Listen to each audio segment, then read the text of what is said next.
మనిషిలో ఏ మంచి లక్షణాలు లేవని మనం బైబిల్ గ్రంథం అంతా చదివితే అసలు బైబిల్ ఇచ్చే మనకు ఆన్సర్ ఏంటో తెలుసా? మనిషి భూమి మీద పుట్టిన ప్రతి ఒక్కడు పాపి పాపి పాపి పాపి అని బైబిల్ చెప్తుంది. బైబిల్ చెప్పిందంటే ఖచ్చితంగా నమ్మి తీరాలి. ఎందుకంటే నీ వాక్య సారాంశం సత్యం అన్నాడు భక్తుడు. మనమందరము పాపులమే. నేను బైబిల్ చదివినప్పుడు నేను పాపినే. ప్రభువా, ఇన్ని పుస్తకాలలో ఒక పరిశుద్ధమైన వ్యక్తి ఒక్కడు కనపడతలేదండి. ఈ భూమి మీద పుట్టినవాడు ఎవడో పరిశుద్ధుడు లేడా? ఎవడు ఉత్తముడు లేడా? ఎవడు యథార్థవంతుడు లేడా? ఎవడు చెడుతనమును విసర్జించి బ్రతికేవాడు లేడా అంటే బైబిల్ ఏం చెప్తుంది తెలుసా? లేడు లేడు లేడు అని చెప్తుంది. అందుకనే పాపులమైన మన గురించి యేసుక్రీస్తు వారు ఈ లోకానికి వచ్చారు. మన బైబిల్ గ్రంథం చదివితే ప్రతి దిక్కున మనిషి పాపి పాపి పాపి అని రాయబడి ఉంది. కొన్ని వచనాలు మీకు గుర్తు చేస్తాను. రోమపత్రిక 3:23లో ఏ భేదము లేదు, అందరూ పాపము చేసి దేవుడు అనుగ్రహించి మహిమను పొందలేకపోతున్నారు. అదే రోమపత్రిక 3:11లో నీతిమంతుడు లేడు, ఒక్కడు లేడు, దేవుని వెతుకువాడు ఎవడూ లేడని ఉంది. అదే రోమపత్రిక 3:4 ప్రతి నరుడు అబద్ధికుడు, దేవుడు సత్యవంతుడు కాక తీరడం ఉంది. ఆదికాండం 6:5 మనుషుల చెడుతనము భూమి మీద గొప్పదని, వారి హృదయం యొక్క తలంపులోని ఊహ అంత ఎల్లప్పుడూ కేవలము చెడ్డదని యెహోవా చూసి తాను మనుషులను చేసినందుకు సంతాపపడ్డాడు, తన హృదయంలో నొచ్చుకున్నాడంట. దేవుడు ఆకాశం నుండి భూమి మీదకు చూస్తే ఎవడైనా నీతిమంతుడు కనపడతాడా? ఎవడైనా యథార్థవంతుడు కనపడతాడా? ఎవడైనా పరిశుద్ధుడు కనపడతాడా? ఎవడైనా కల్మషం లేకుండా జీవిస్తున్నాడా? ఎవడైనా చెడ్డతనాన్ని విడిచిపెట్టి బ్రతుకుతున్నాడని దేవుడు ఆకాశం నుండి నరులందరినీ చూస్తే అందరూ పాపంలో ఉన్నారు, అందరూ పాప బంధకాల్లో ఉన్నారు, అందరూ సాతాను బంధకాల్లో ఉన్నారు, అందరూ నాశనకరమైన గుంటలో పడిపోయారు. ఆ గుంటలోంచి లేవలేక ఈ పాపంలోంచి మమ్మల్ని బయటికి ఎవరు తీసుకొస్తారని ఆర్తనాదాలు చేశారు చాలామంది. మనకంటే ముందు ఉన్న పూర్వీకులు అలాంటి పాప శృంఖలాల నుంచి, అలాంటి పాప బంధకాల నుంచి, అలాంటి నాశనకరమైన గుంటలోంచి మనల్ని లేవనెత్తుతామని, మన పాపాలను క్షమించి మనల్ని పరిశుద్ధులుగా మారుతామని యేసుక్రీస్తు వారు 2000 సంవత్సరాల క్రితం ఈ లోకానికి రావడం జరిగింది. నేను ఒక ప్రశ్న అడుగుతాను, మీరు సమాధానం చెప్పాలి. పాపులను రక్షించడానికి వచ్చిన వాడు ఎలా ఉండాలి? పాపులను రక్షించడానికి వచ్చిన వాడు క్యారెక్టర్ ఏమై ఉండాలి? పాపులను రక్షించడానికి వచ్చిన వాడు పాప అయితే మనం రక్షించగలడా? పాపులను రక్షించడానికి వచ్చిన వాడు అపవిత్రుడైతే మన అపవిత్రతను పోగొట్టగలడా? పాపులను రక్షించడానికి వచ్చిన వాడు కల్మషం కలిగినోడైతే మన కల్మషను పోగొట్టగలడా? పాపులను రక్షించడానికి వచ్చిన వాడు కామత్వంతో ఉంటే మనుషుల్లో ఉన్న కామక్రియను చంపగలడా? పాపులను రక్షించడానికి వచ్చిన వాడు మద మత్సరములు ఉంటే మనలో ఉన్న మోహ మద లోభ మత్సరములను తీసివేయగలడా? అసలు పాపులను రక్షించడానికి వచ్చిన వాడు ఏ క్యారెక్టర్తో ఉండాలి? ఎలాంటి పరిశుద్ధతను ధరించుకుని ఉండాలి? ఎలాంటి పరిశుద్ధ ఆత్మను కలిగి ఉండాలి? ఒక పాపి ఇంకొక పాపిని రక్షించలేడు. మనం చాలాసార్లు లోకంలో చూస్తూ ఉంటాం, ఒరే ఎందుకురా బుద్ధిగా బ్రతకరా అంటారు. ఇతను బుద్ధిగా బ్రతకడం, ఒరే ఎందుకురా పాపంలో తిరుగుతావు, బుద్ధిగా బ్రతకరంటే అతనేమంటాడు? నువ్వు బ్రతికి చూపించు ముందంటాడు. అవునా కదా? నీవు పాపములో ఉండి ఇంకో పాపములో ఉన్నవాడిని ఎలా రక్షించగలమంటుంది బైబిల్. గుడ్డివాడికి త్రోవ చూపలేడు, ఒకవేళ చూపితే ఇద్దరు కలిసి ఎక్కడ పడతారో? గుంటలో పడతారు. పాపులను రక్షించడానికి వచ్చిన వాడు ఎలాంటి స్వభావం కలిగి ఉండాలి? ఎలాంటి క్యారెక్టర్ కలిగి ఉండాలి? ఎలాంటి పరిశుద్ధత కలిగి ఉండాలి? అలాంటి క్యారెక్టర్ శుద్ధ సువర్ణంగా పరిశుద్ధంగా బ్రతికిన వ్యక్తి భూమి మీద ఎవరైనా ఉన్నారంటే బైబిల్ గ్రంథం కాదు, ప్రపంచంలో ప్రతి పుస్తకం చదివిన మీరు భూమి మీద పరిశుద్ధుడు ఎవడూ లేడని బైబిల్ చెప్తుంది, చాలా గ్రంథాలు కూడా చెప్తున్నాయి. కానీ భూమి మీద పరిశుద్ధంగా జీవించిన వ్యక్తి ఒకే ఒక వ్యక్తి ఉన్నాడు. ఆయన పేరు నజరేయుడైన యేసు. భూమి అనే గ్రహం మీద పుట్టినవాడు, పాపం లేనివాడు ఎవడైనా ఉన్నాడు ప్రపంచంలో అంటే యేసుక్రీస్తు ఒక్కరే ఉన్నారు. యోహాను సువార్త 8:46లో యేసుక్రీస్తు వారు అన్నమాట, నాలో పాపం ఉందని మీలో ఎవడు నేరస్థాపన చేయగలరు అని ప్రపంచానికి ఒక సవాలు విసిరిన మహనీయుడు, మహానుభావుడు, పరిశుద్ధుడు మనం ఆరాధిస్తున్న యేసుక్రీస్తు. యేసుక్రీస్తులో మత్సరములు లేవు, యేసుక్రీస్తులో కల్మషము లేదు, యేసుక్రీస్తులో పాపము లేదు, యేసుక్రీస్తులో మోహము లేదు, యేసుక్రీస్తులో మత మోహ మత్సరములు లేవు. శుద్ధ సువర్ణంగా పరిశుద్ధంగా బ్రతికాడు. ఆయన పుట్టికే పరిశుద్ధత ఉంది, ఆయన పుట్టుకలోనే పరిశుద్ధత ఉంది, ఆయన మాటల్లో పరిశుద్ధత ఉంది, ఆయన చూపుల్లో పరిశుద్ధత ఉంది, ఆయన నడకలో పరిశుద్ధత ఉంది, ఆయన ప్రవర్తనలో పరిశుద్ధత ఉంది. ఆయన జీవిత విధానం అంతా చదివితే అంత పరిశుద్ధంగా బ్రతికిన వాడు ఈ ప్రపంచంలో ఎవడో లేడు. అందుకనే మొదటి పేతురు పత్రిక 1:14 ఏమన్నారు యేసుక్రీస్తు వారు? నేను పరిశుద్ధుడను కనుక మీరును పరిశుద్ధులే ఉండండి, పరిశుద్ధులే ఉండండి. దమ్ము ఉండాలి, మాట చెప్తే ఏముండాలి? దమ్ము ఉండాలి. ఎలా చెప్తున్నాడు అనుకోకుండా మరలా నా యేసు గొప్పతనం గురించి చెప్పవలసి వస్తుంది, అందుకనే ఆ మాట చెప్పాను. నేను పరిశుద్ధుడను కనుక మీరును పరిశుద్ధులై ఉండండి, మీ సమస్త ప్రవర్తన యందు పరిశుద్ధులై ఉండండి. మన దేవుడు పరిశుద్ధుడు. ఒక పరిశుద్ధుడే పాపులను రక్షించగలడు, కానీ ఒక పాపి ఇంకొక పాపిని రక్షించలేడు. అది జరగని పని. అది అందుకనే బైబిల్ గ్రంథం అంతా చదివితే మనుషులు అందరూ పాపాత్మని బైబిల్ చెప్తుంది. ఏ ఒక్కడో పరిశుద్ధుడు కాదు. ఈ పాపంలో పుట్టి, ఈ పాపంలో పెరిగి, ఈ పాపంలో మరణిస్తే నువ్వేమవుతావో అని, నీవు మరణించవలసిన ప్లేస్లో నీ కొరకు ఆయన మరణించి నీ పాప శాపాన్ని తొలగించి, నీ అతిక్రమాలను దూరపరిచి, నీ దోషాలను దూరపరిచి, నీ అతిక్రమాల వల్ల, నీ దోషాల వల్ల, నీ పాపం వల్ల నా యేసుక్రీస్తు ప్రభువు వారు 2000 సంవత్సరాల క్రితం సిలువలో నలగొట్టబడ్డాడని ఎప్పుడైనా గమనించావా? ఎప్పుడైనా ఆలోచించావా? యెషయా గ్రంథం 53 అదే ఉంటుంది. మన అతిక్రమల నిమిత్తము అతడు గాయపరచబడ్డాడు, మన దోషముల నిమిత్తము అతడు నలగొట్టబడ్డాడు, మన సమాధానార్థమైన శిక్ష అతని మీద వేసుకున్నాడండి బాబు. ఎంత గొప్ప దేవుడు, ఎంత క్యారెక్టర్ కలిగిన దేవుడు. మన యేసు గురించి చెప్పాలంటే ఈ భూలోకంలో ఎన్ని పుస్తకాలు రాసి పేర్చినా భూలోకం సరిపోదు. అంత గొప్ప క్యారెక్టర్ కలిగిన దేవుడు మనం ఆరాధిస్తున్న యేసుక్రీస్తు వారు. అందుకనే పాపులను రక్షించుటకు క్రీస్తు యేసు ఈ లోకానికి వచ్చాడు. యోహాను సువార్త 8 అన్నాడు, నేను లోకములకు వెలుగై ఉన్నాను, నన్ను వెంబడించువాడు చీకటిలో నడువుక జీవపు వెలుగు కలిగి ఉంటాడు. యేసుక్రీస్తును వెంబడించువారు చీకటిలో నడవరండి. యేసుక్రీస్తును నమ్ముతున్న వాళ్ళు చీకటిలో నడుస్తారంటే నడుస్తారు. యేసుక్రీస్తును నమ్ముతున్న వాళ్ళు అబద్ధాలు ఆడతారంటే ఆడతారు. యేసుక్రీస్తును నమ్ముకున్న వాళ్ళు బూతులు ఆడతారంటే ఆడతారు. యేసుక్రీస్తును నమ్ముకోవడం కాదు గొప్ప విషయం, నమ్ముకున్న నీవు ఆయన నమ్మకాన్ని వమ్ము చేయకుండా ఆయన్ని వెంబడించాలి, ఆయన మార్గంలో నడవాలి, ఆయన మాట వినాలి, ఆయనకు లోపడి జీవించాలి. నీ కొరకు ఎంత కన్నీరు కార్చాడో, నీ కొరకు ఎంత సిలువలో ఎంత త్యాగం చేశాడో, నీ కొరకు ఎంత నలిగిపోయాడో, నీ కొరకు ఎన్ని శ్రమలు పడ్డాడో, ఆఖరి రక్తపు పుట్టు వరకు మన కొరకు చిందించాడు కదండి. ఆయన తన తనువునే దారపోసాడు కదండి.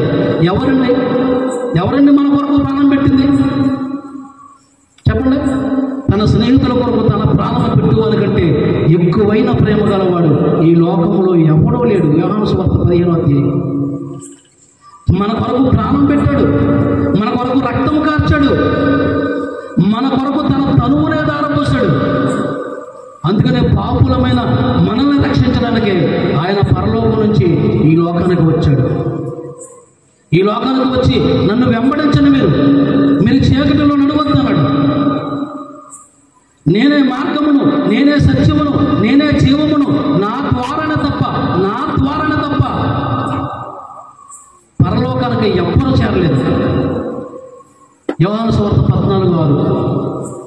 యేసుక్రీస్తు ద్వారానే నీవు మోక్షానికి చేరగలవు, యేసుక్రీస్తు ద్వారానే నీ వైకుంఠానికి వెళ్ళగలవు, యేసుక్రీస్తు ద్వారానే నువ్వు పరలోకం చేరగలవు, యేసుక్రీస్తు ద్వారానే నిత్యమహనం పొందుకోగలవు, యేసుక్రీస్తు ద్వారానే నీ జీవకిరణను పొందుకోగలవు, యేసుక్రీస్తు ద్వారానే నిత్య జీవన సొంతం తీసుకోగలవు. ఎవరి ద్వారా పొందవు. నీ పాపాలను క్షమించి, నీ అతిక్రమాలను దూరపరిచి, నీ కొరకు చనిపోయి నీ కొరకు తనువునే దారిపోసిన యేసయ్య పరలోకానికి వెళ్ళిపోయాడు. పరలోకానికి వెళ్ళి ఏం చేస్తున్నాడు ఆయన? యోహాను సువార్త 14:6 ఉంటుంది. నేను వెళ్ళి మీకు స్థలమును సిద్ధపరిచి నేనుండు స్థలములో మీరు ఉండులాగున మరలా వచ్చి ఎందుకంటే దేవుడికి మనం అంటే పిచ్చి ప్రేమ. ఒకసారి వచ్చాడు, ఏం చేస్తాం దేవుడు? మనం ఒక్కసారి వచ్చారు యేసుక్రీస్తు వారు, ఏం చేస్తాం? సిలువేస్తాం, ఆయన్ని బాధలకు గురి చేస్తాం, అక్రమకారుల్లో ఒక కారుడిగా ఎంచబడేలా చేస్తాం మనం, దొంగలలో ఒక దొంగగా ఎంచబడేలా చేస్తాం మనం, ఆయనకు గాయాలు చేస్తాం, ఆయన బాధలకు గురి చేస్తాం. అయినా ఎంత చేసినా సరే మరలా మన కొరకు వస్తాడంట. ఎంత చిత్రం ఆలోచించండి, ఎంత చిత్రం ఇది. నేను వెళ్ళి నీకు స్థలమును సిద్ధపరిచి నేనుండు స్థలములో అసలు నాకు ఒక డౌట్ వచ్చిందా చదివితే? దేవుడు ఉండే స్థలంలో అంటే పరలోకంలో ఆయన ఉండే స్థలంలో మనం ఉండగలమా? ఆయన ఉండే స్థలంలో ఉండే అంత క్యారెక్టర్ కలిగిన వ్యక్తులమా మనం? ఆలోచించండి. ఆయనేమో పరిశుద్ధుడు, మనమేమో పాపులము. ఆయనేమో కలంకము లేనివాడు, మనలో కలంకం ఉంది. ఆయనలో చెడుతనం లేదు, మనలో చెడుతనం ఉంది. అయినా రక్తాన్ని చిందించి ఆ రక్తంలో మన పాపాలు కడిగి ఆయన అంటున్నాడు, నేను వెళ్ళి మీకు స్థలమును సిద్ధపరిచే అంత క్యారెక్టర్ కలిగిన వ్యక్తులమా మనం? దేవుడు పరలోకంలో మనకు ఒక స్థలాన్ని సిద్ధపరిచే అంత పరిశుద్ధత కలిగిన వ్యక్తులమా మనం?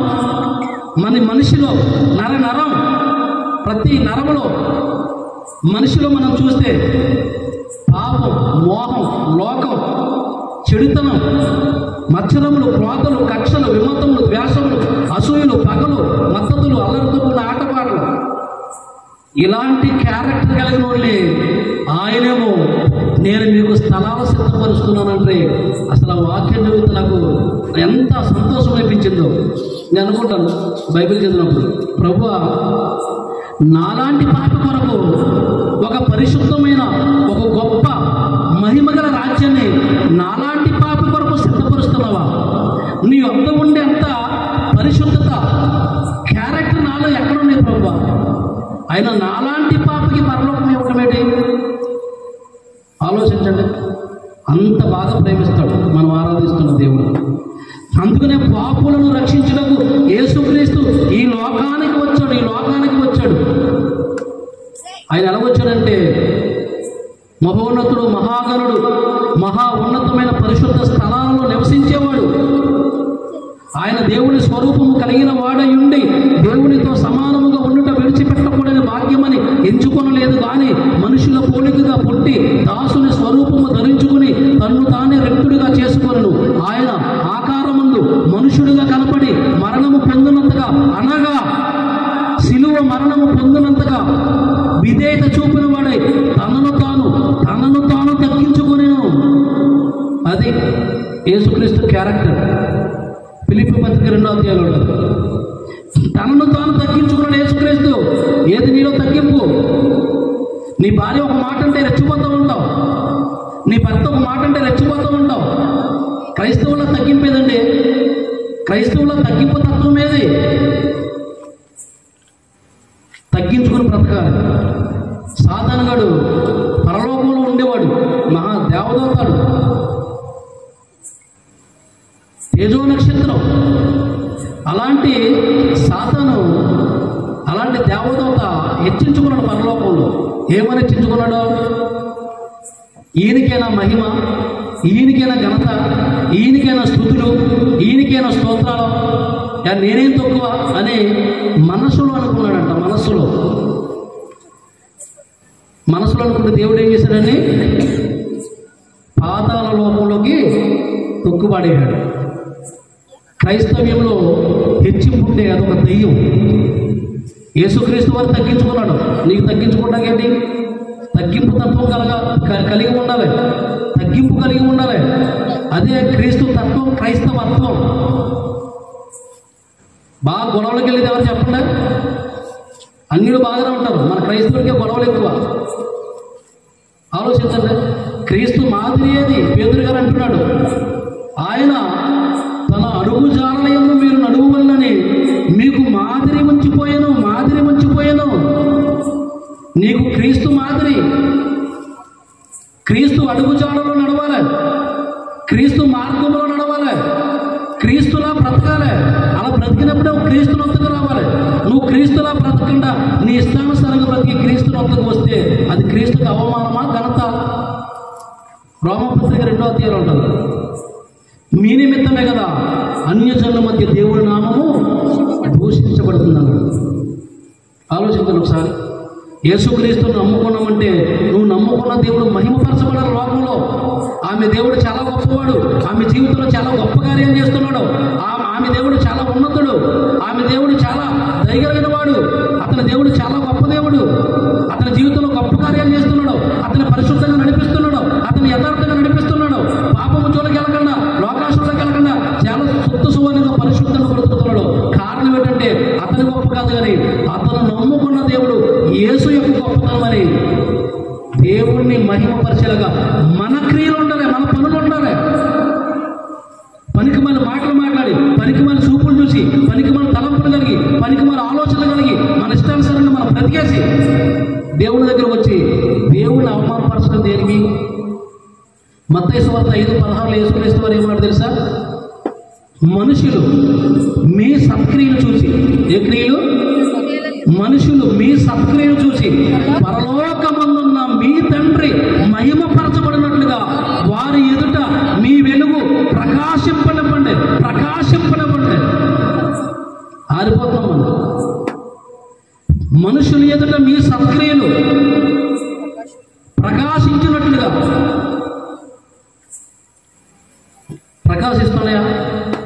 ప్రార్థనకి వెళ్తాడు కానీ అతని జీవితంలో పరిశుద్ధత లేదు. ఆమె ప్రార్థన చేస్తుంది కానీ ఆమె జీవితంలో యథార్థత లేదు. వారు ప్రార్థనకి వెళ్తారు కానీ పనికి మాలిన విషయాలే వారు మాట్లాడి, వారు చూసి అని యేసయ్యకి అవమానం తెప్పించే బిడ్డలుగా మనం జీవిస్తున్నామా? ఆలోచించండి. యేసయ్య నీ గురించి ఎన్ని రోజులు ఏడవాలి? యేసయ్య నీ గురించి ఎంతకాలం కన్నీరు కార్చాలి? లూకా సువార్త 19వ అధ్యాయం యేసుక్రీస్తు అంటాడు, యెరూషలేము పట్టణాన్ని చూసి ఆ పట్టణాన్ని చూసి యేసుక్రీస్తు వారు ఏడ్చాడని యేసుక్రీస్తు యెరూషలేము పట్టణాన్ని చూసి దాని నిమిత్తం ఏడ్చి కన్నీరు కార్చాడంట. ఎందుకు కన్నీరు కార్చాడంటే తనకి ఏమి సంభవించబోతుందో భూత వర్తమాన భవిష్యత్ కాలంలో ఉన్నవాడు కాబట్టి దాని గురించి ఏడ్చాడు.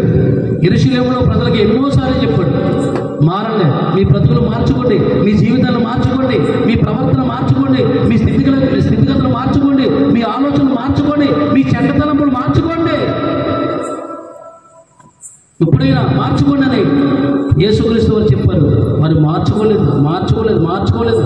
ప్రవక్తలు పంపించారు, రాళ్లతో కూడా చంపేశారు, అపోస్తులను పంపించాడు, చంపేశారు, యేసుక్రీస్తును చంపేశారు.